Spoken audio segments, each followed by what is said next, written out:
तो बड़ी खबर महाराष्ट्र से सामने आ रही है, जहां ओवैसी ने भारतीय जनता पार्टी से हाथ मिला लिया है।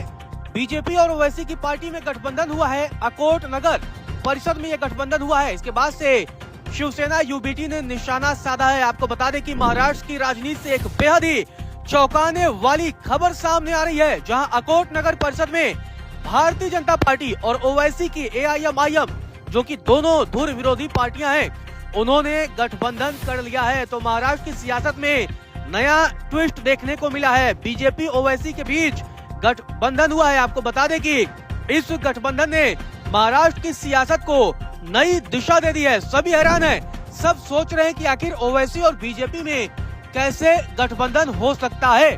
थाने के अंबारनाथ नगर परिषद में कांग्रेस से हाथ मिलाने के बाद अब बीजेपी ने अकोला जिले की अकोट नगर परिषद में ओवैसी की ऑल इंडिया मजलिस ए इत्तेहादुल यानी कि एआईएमआईएम के साथ गठबंधन कर लिया है।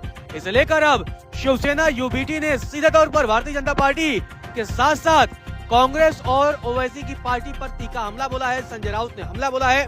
आपको बता दें कि अकोट में हाल ही में हुए नगर परिषद चुनाव में बीजेपी की माया धुले ने मेयर पद जीत लिया है, लेकिन 35 सदस्यों वाली नगर पालिका में पार्टी को स्पष्ट मेजोरिटी नहीं मिल पाई। अकोट में 35 सीटों में से 33 पर नतीजे घोषित किए गए, जिनमें से 11 सीटों पर ही भारतीय जनता पार्टी के उम्मीदवारों को जीत मिली।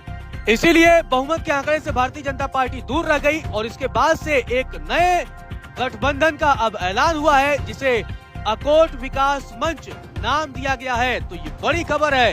अब बड़ा सवाल यह है कि आखिर ओवैसी की पार्टी के साथ बीजेपी के जाने की क्या मजबूरी रही।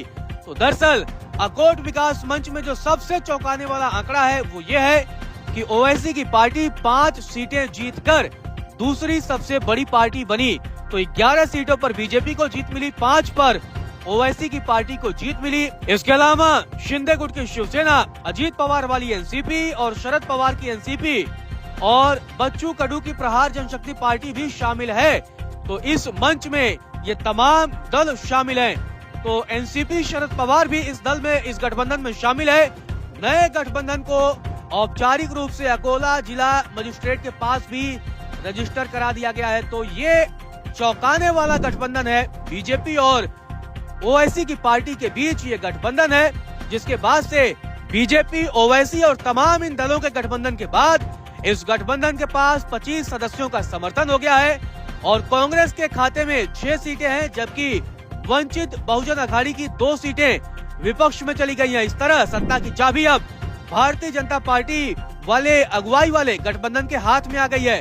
लेकिन अब शिवसेना यूबीटी के नेता संजय राउत ने तीखा हमला बोला है।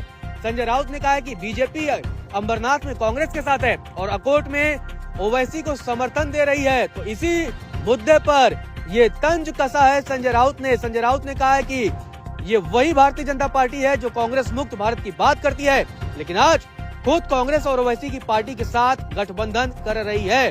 संजय राउत ने कहा है कि भारतीय जनता पार्टी का ये रवैया बेहद ही हैरान करने वाला है और देश देख रहा है।